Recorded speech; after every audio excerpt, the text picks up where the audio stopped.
The question for today is, how can I help a person who is suicidal? I want to share with you some suggestions I received from prolific author Norman Wright. Remember that a suicidal person is often ambivalent toward life and death. The person wishes to hurt themselves and is tired of what is going on in their life.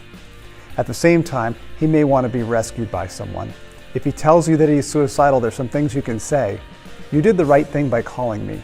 Or, I'm glad you called. I think there's hope for you. Encourage the person to tell you what has led him to where he is right now. What is bothering him or her right now? What has he tried to do to cope with the situation?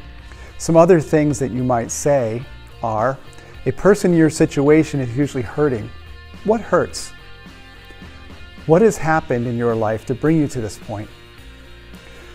What has been going on in your life for the past 3 months? What would need to be different for you to go on with your life? What would you need to help you? What is it that you would like help with today? What would you like me to know about you? What would you like me to understand about you? You see, suicide is often a form of communication, and we want to give the person a chance to talk about their emotions and get them out without taking their own life. Resources for people like this would be suicide hotlines with trained counselors, local psychiatric emergency services that evaluate people who are suicidal, and also the emergency rooms in our local areas do evaluations on people that are struggling like this.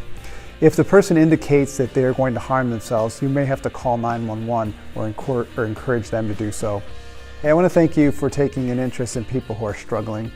May God use you to stand in the gap for them during a critical time. God calls us to bear one another's burdens and so fulfill the law of Christ. If you found this helpful, you can find a laminated resource for this at hnormanwrightstore.com. The resource is called Helping the Suicidal Person. If you found this video helpful, someone else may find it helpful as well, so please share it.